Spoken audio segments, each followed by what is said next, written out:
Ladies and gentlemen of the crypto space, I keep going live earlier and earlier. Today we're jumping the gun 3 minutes because why? It's Wednesday, 11:57 a.m., August 26th, the middle of the week, the end of the month. I gotta talk. I'm jumping on. We're probably gonna start doing 11:55, 11:50, 9 a.m., 2 hours early for the show, 4 hour shows daily because shit is getting crazy nowadays, ladies and gentlemen. That's just the bottom line. That's just the cold hard truth. I'm so early. I probably got half the crew that are going to start making their way in the next couple minutes, but I got a couple folks on, and it is good to be here. What are we talking about today? Yesterday was crazy. Today is crazy. There's a big difference between what happened yesterday and what happened today. What's happening today, rather. So that is what I want to talk about, and it plays entirely into risk reward. Small cap carnage. And damn right, it's Carnage. And what does it remind me of? It reminds me of 2017. The ICO insanity. John from wherever creating a project. It's the stupidest thing I've ever seen. Anyone and everyone can make projects in the crypto space because you're probably just going to clone, the contracts that are deployed on Ethereum and just tweak it a little bit. A lot of them are open source or easy to at least gain access to the source code if they're not public on a GitHub somewhere. So it's not rocket science to launch an asset. And the only difference between 2017 and now is the assets were called they were called ICOs in 2017, and now they're called IGOs, governance assets, DAOs. It's crazy. You go on Uniswap, they're everywhere. Don't give me that garbage. Don't give me that small cap garbage because guess what? If they go up 100, 200%, they're going to fall. And you're going to get burned. And now there's no guarantee that you're going to get burned, and that's the thing. So there is plenty of money to be made if you're a degenerate. There's a lot of degenerates on YouTube that make a huge amount of money, and they did this back in 2017 as well. Now, if you feel that you got that kind of skill, that kind of game to be a degenerate, so be it. But if you're not like a ridiculous trader with ridiculous skills, I would, I wouldn't even do. I don't care. I have no interest in doing on capitalizing on whatever assets are on Uniswap that don't have a strong fundamental story. I need to stick to the fundamentals because I'm coming from, the financial world, traditional finance, where fundamental analysis is dead. It's completely fucking dead. And in the crypto space, the thing that gives me comfort is that fundamentals are not dead. I'm able to apply my engineering skills and expertise and knowledge and my engineering gut instinct to these assets and produce results. And that is my process. That's one of the most important things everyone can do. And anyone who ever hears me in the stream, find a process that works for you. If you're a degenerate shitcoin gambler, by all means. If you're a yield farmer, by all means. For me, I stick to strong global macro fundamentals. Crypto that's going to change the world because the legacy financial system is primed for disruption. It's pathetically antiquated. I like to invest in assets that make the legacy system look pathetic. And that's what works for me. Who's in the stream? Digibiter Just Nibbles in the house. Crypto Hopper, yes. Best stream on the planet. I try my best. It's enjoyable for me as well, my friend. David, I like being a degen. Yeah, degenerate. It's all good. But, the problem is the vast majority of folks that try to be a degenerate, they're going to lose money because, it's going to go up 100%, 200%, and they're going to hold it. And they're going to be a bag holder. And it's going to go down, and there's absolutely no chance it's going to go up a lot of the time because imagine someone who bought yams. I don't know, and didn't know the technicals and complexities of the farming process and the yield and swapping over to yams too, and they end up just holding, and they're like, what do I do? It's down 80%. And it's just that's the reason why I can never even remotely advocate any such behavior, and I firmly feel comfortable talking about the fundamentals. that I talk about every stream. Captain Weber's in the house. Yes! Always a pleasure. All right, so let's pop it over to the main screen and see what's going on today. So, one thing I did notice that a couple of folks on Twitter mentioned was Curve is popping, and that's nice. That's good to see. So I would never buy a governance asset. I would never buy BAT. I would never buy Comp. I would never buy Curve. It's just not something that I have interest in. But this thing is popping 30%. That's nice. Particularly because I have a huge amount that's owed to me. That'd be really cool. Can you imagine Curve goes to $100 and I got and next year I have 15,000 or so? Yeah, government's gonna like me too because I'm gonna pay taxes on that bad boy. And yeah, I'm just saying 'cause that's what I would do. It's basically free money. So I would not buy Curve. I find, so my value that I invest, I want it to be into a narrative. And what is the big picture narrative for Curve? You're governing the Curve protocol. That's the purpose of Curve. And me, that's not where I want to apply my value. For me, like Digibyte, Ren, Kyber, Bancor, Lend, Atom, the assets that I talk about, I don't need to name them all. Let's take a look at Bancor for a second because this thing popped out of the triangle this morning. Pop back in. So I have exited the vast majority of my position. I have no intention of riding this thing back down to the second yellow line because this thing goes to the second yellow line and here, price range. Goes to the second yellow line. That's another 20% to the downside. I'm not taking it. I already took a damn 20% haircut from my entry. And now I'm just going to keep my moon bag, so to speak. You know, that's what I'm going to do. I love Bancor. I love the macro narrative, but I'm not going to sit around and chase a gain. The whole point of these types of structures is to expect continuation to the upside coming off massive bullish momentum. Symmetric triangles break to the upside. They break in the direction of the prevailing trend. But if this thing's going to fall to the downside or possibly going to fall to the downside, quick to sell. There's something else that I'll get into. Or maybe I'll just hold it in Ethereum or dump it into Bitcoin because that stuff is going to move at some point. But I'm not going to force something that I really want to go up. I'm not going to force it to happen. And that's just not the way it works. So quick to sell, picky, picky, picky to buy. That's my game, just for everyone to know. Digibyte or just nibble, OMG. Yeah. you gotta. Dave says you gotta.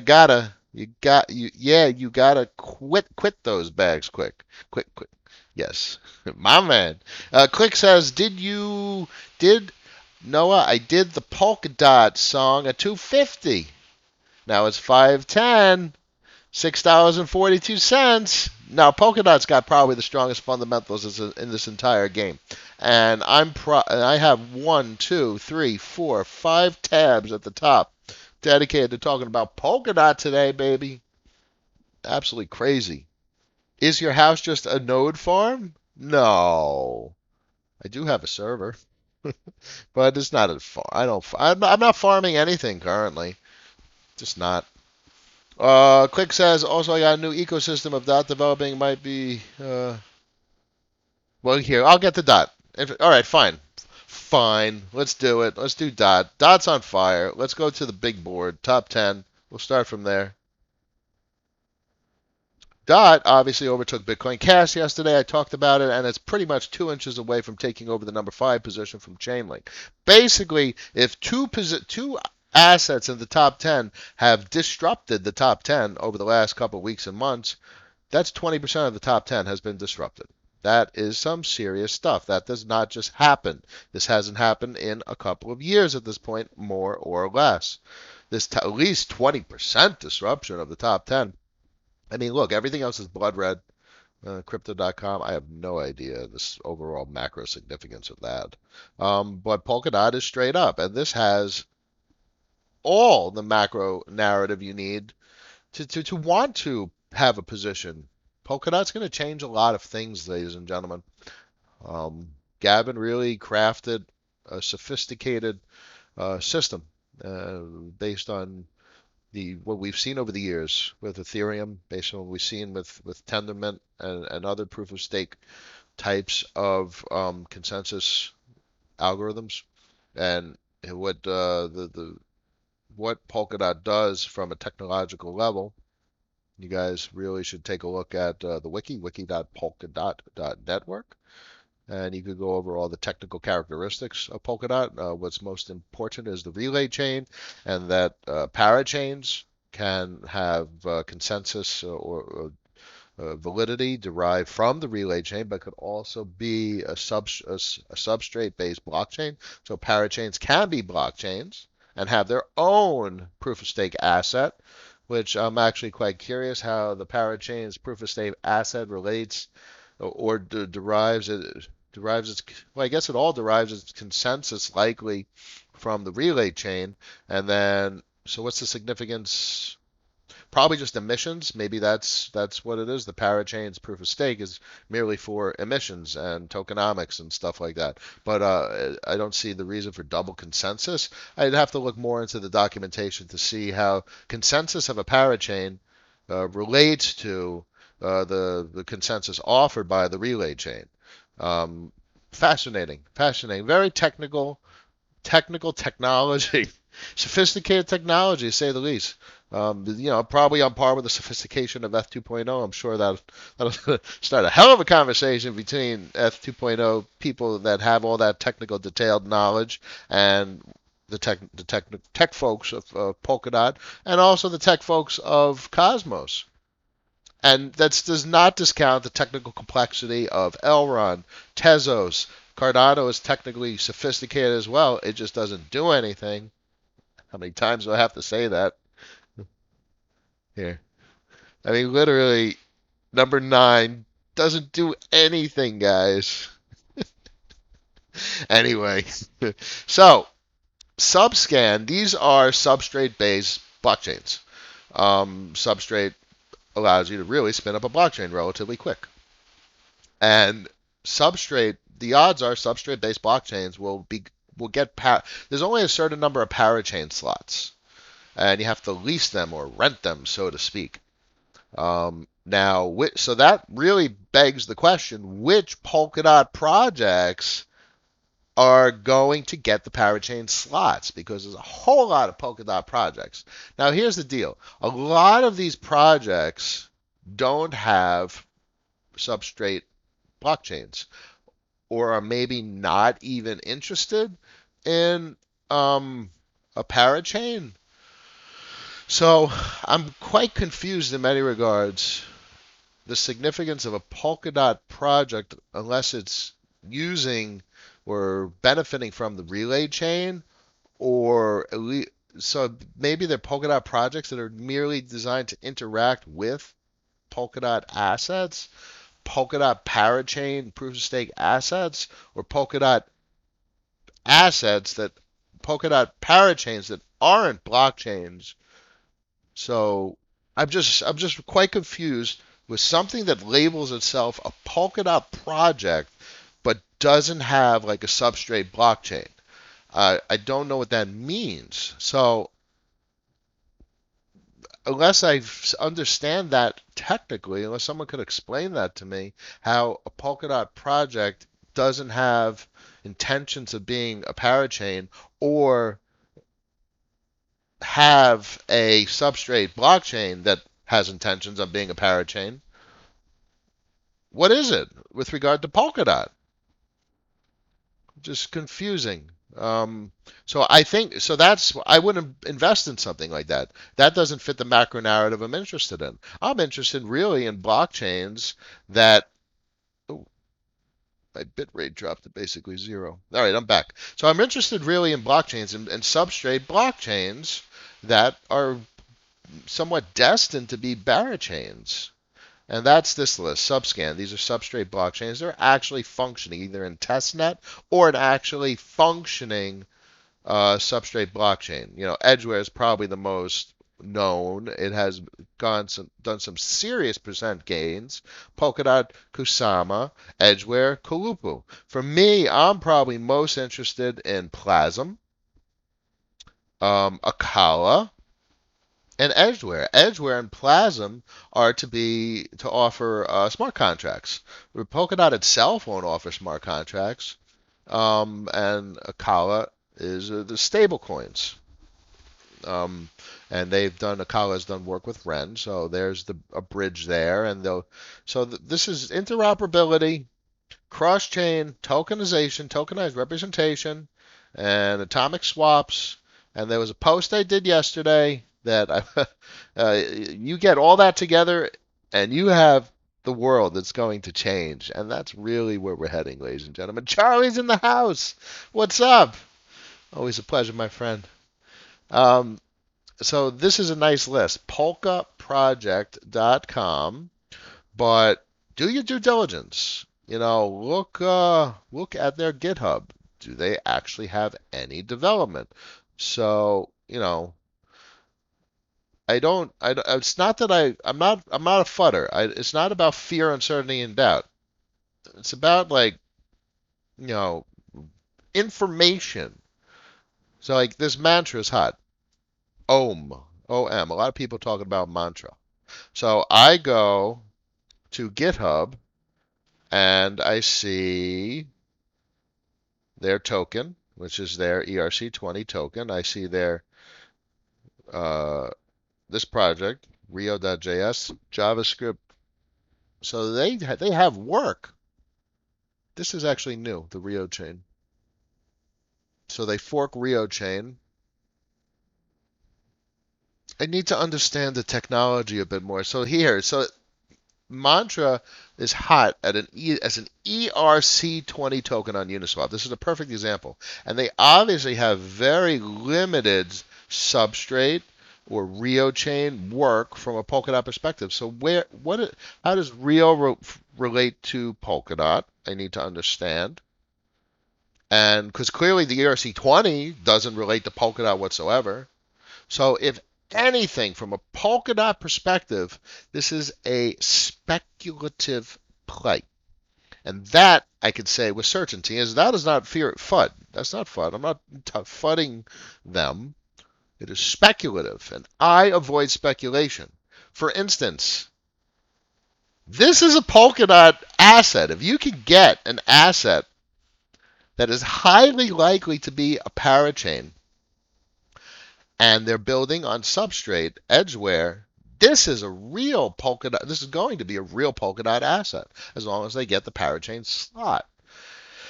So for me, I avoid the speculation. I look for the confluence, the indicators that suggest to me they're going to be tightly related to Polkadot, and I'm speculating much less as compared to something that has very little that has not really moved in the direction that I'm looking for, and that's really Subscan with substrate-based blockchains. Because as you can see here, there are absolutely no parachains currently. So that means there's no Polkadot assets really. They're assets that are wanting to be part of the Polkadot ecosystem. I hope everyone sees this, because this is the anti-speculation. This is the anti-FUD. When you see an asset listed here, that's definitely a Polkadot asset. Now, there's no question about it. Now, these are the ones that are highly likely to be Polkadot assets, so to offer anyway. Lewis says, better late than never, baby. My man, always a pleasure. Welcome. So this is the deal with Polkadot. It is hot. It's going to be an ecosystem of substrate-based blockchains. And this is comparable to what Cosmos does with their SDK that allows folks to really spin up blockchains and do very powerful things. And the holy grail is interoperability between these blockchain ecosystems and, frankly, UTXO chains at some point. And that's what has me so excited about the global macro narrative of crypto including the shaking up of the top 10. Polkadot's going to take out Chainlink, and clearly it's got a fair amount of time to take out Ripple. XRP, the XRP asset, which has nothing to do with Ripple. It's just an asset. Um, such a not a subtle distinction between Ripple and XRP. And Tether just being in the top 10 is really annoying because it doesn't do anything. It's just representative of dollars. So this is just really stupid. They should just take it out and it should just be Tether. I don't know why they count Tether as part of the top 10 of blockchains. I guess it is by market cap, but it's just really damn annoying. I wanted to take a look. Oh my God. I did. So this just hit. That's a good it's a good couple of percent right there. Let's take a look at the top 10 sorted by 24-hour price gains. Aave at 23%. So Aave has been one heck of a winner for myself. I don't even remember where I got it at Aave. Definitely got a 50% rip on these boys thus far. Now, I love Aave. I think I've talked about the Len to Aave token swap and how Aave is going to have 16 million total supply, max supply, with a 13 mil circulating supply, and 3 mil are going to be used for incentives. Between their financial license they just got in the UK, their intention for debt markets, debt trading, and mortgages, like literally real home mortgages, and fiat on-ramps. Oh my God. The macro narrative, I don't think could be any more bullish for Lend. I will. There is nothing in the cards, nothing in the big picture that would even allow me or indicate that I should abandon the entirety of the position. It's absolutely incredible, the story that is to be told about what these boys are doing. They were the first. They were the first lending protocol in 2017. 2017, guys, this is when ICOs were going stupid. And these boys issued the first lending protocol, and clearly it was nothing in 2017. Absolutely nothing. Absolutely incredible how the story changed over the last 3-4 years. And it's really still changing. Incredible when you think about 2017 versus now, what's going on. The same thing is going on with the absolute irrational exuberance. I mean, people are just buying garbage, absolute garbage, or at least they don't even know what they're buying. And that's not going to fly, ladies and gentlemen. My man Lewis. So here, check it out, Ren. I wanted to show you guys Ren real quick. So Ren, oh, look at that. How do you like that? And this might be the same thing that plays out for Bancor. So Ren has this nice symmetric triangle, broke down, all of a sudden, bam, it's back in the triangle. And I've seen this before. You see this green line right there? I've seen this a couple of times in a couple of assets over the last couple of months. It breaks down from the sim triangle and then just rips to the upside. You know, obviously I drew it outside, so it could easily have been and just bloop. So it's a fake breakdown. Fake. It's a fake down. I'm not cool with that. Damn, TA will drive you nuts, boys and girls. Be it Bancor. Look at that. God damn it. So it didn't break down. Stop. Noah, look. Stop looking at the damn short-term charts, Noah. That's the 15-minute. I should be looking at the 1 hour, the 4 hour. In fact, I drew this on the 4 hour. So I really should be looking at the 4 hour. So on the 4 hour, I should be holding this right now. But whatever. I have my position. The goal is to accumulate Bitcoin and Ethereum. And frankly, Polkadot at this point, Cosmos doesn't have the liquidity. It just drives me nuts having to go on a centralized exchange. And frankly, DOT as well. It drives me nuts having to go on a centralized exchange to get it. So I really can't wait for like PolkaSwap and Cosmos Swap, or DEXs for these platforms, and the interoperability, which we're going to get. I think it's inevitable at this point. Oh, Bancor. So Kyber, I still have my position in Kyber. I have no idea. It just drives me nuts because every time you think it's going to break to the upside of 20, 30, 40% rip, it just trickles down this green line. feels like it's just riding it down like the opposite of a ski lift. Like, hey, come on, give me a break here. Give it a good rip to the upside. 30, 40%. About time. I mean, listen, like 3 months ago, I was playing stuff like this and putting in 5 times as much as I am now, and that's actually how I got to the gains that I did this season. I was going, as Warren Buffett said, you're not going to make it unless you do a big picks, allocate big value. So I did that a couple of times, and I got very lucky, and I guess that was big risk. So I did very well with Kyber, Bancor, and Synthetics. Those are the ones that pretty much started big gains this alt season. Check this out. So here's the Kyber run. Let me zoom out on Bancor as well. So here's the Kyber run, basically from down here. Really down here. Let's do a price range. Here's the Kyber run. 10x. So Kyber pulled a 10x. And Bancor did another. Did a beauty. Price range.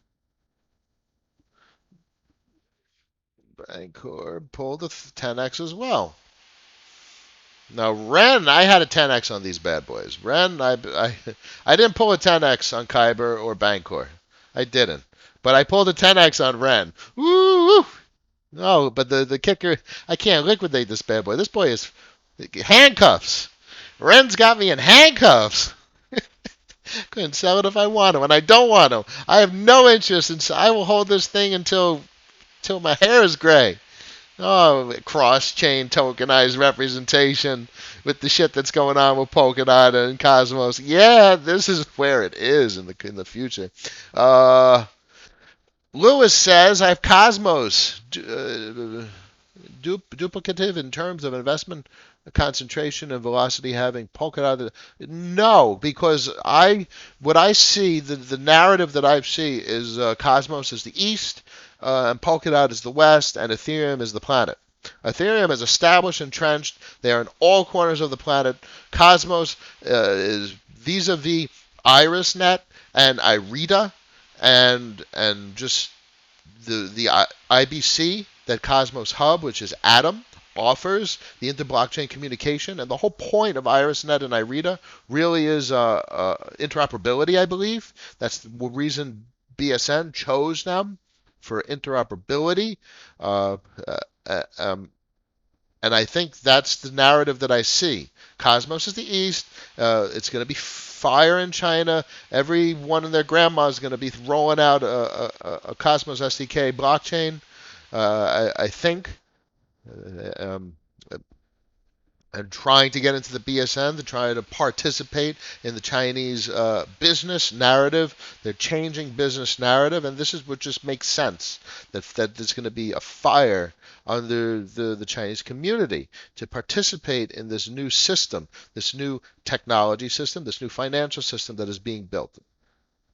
And Polkadot is like Ethereum's DeFi starting over. But it's not. I don't see it disrupting Ethereum. I don't, because Ethereum is entrenched. It's already got a huge amount of technology. Now, what do I see? It's possible that a lot of the Ethereum tech, the Ethereum smart contracts, will want to, not, maybe some will migrate to Polkadot, but you still need the interoperability, because Ethereum still is Ethereum. I don't see Ethereum being disrupted. For the same reason, Bitcoin hasn't been disrupted since 2009. That's just it. Quick says 650 on DOT. Yeah. Let's go to the top. Let's go to market caps. I mean, DOT's just crazy. DOT changes every. DOT is what Ethereum 2.0 wants to be. That's it. Look at that. It's 5.5, which needs about 300 mil. To get to Chainlink. Incredible. 114% gains on a multi-billion-dollar asset in 7 days. Absolutely incredible. Ren says, Todor says Ren will be top 10. Yes. If Chainlink's top 10, Ren is first out of the gate, systemic disruption. There is no other project in the entire crypto space that does anything even remotely comparable to what Ren does. Ren has actually nothing to do with cross-chain tokenized representation. Ren is decentralized data storage.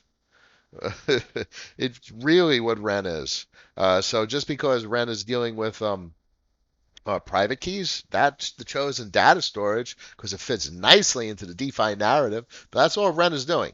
It's it's allowing a network of computers manage the data, which is the private key, and no one computer has access to the private key. So you need the whole network. You need consensus, and frankly, you need the mint. You've by giving your asset, the private key, to the network of nodes. The network of nodes gives you back a way to permission to mint a tokenized representation on Ethereum. There's no reason you can't. You could. That's what Ren's doing with Akala. You're going to do the same thing on the Akala substrate blockchain, and they're close on that. Mint a tokenized representation of Bitcoin on Akala. I mean, that's all RenVM does. It gives you permission to mint a tokenized representation. It gives you a token back.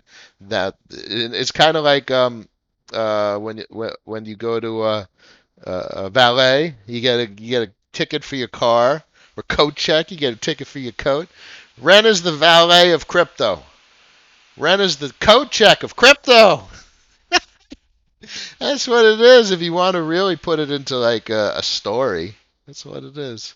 East and West love it. Yes, Lewis, that's what I see. And Ethereum is global. It's entrenched. It's Bitcoin. It's not going anywhere. Absolutely incredible what Ethereum does. In good part because it did it first. And that means so much. You can't discount it. Look at this top 10. Oh, goodness gracious. What is this? What are you even doing there? What are you even doing there? This is the most boring chart I've ever seen. Listen, if this broke out, I'd probably get some as well. But I don't see it breaking out anytime soon.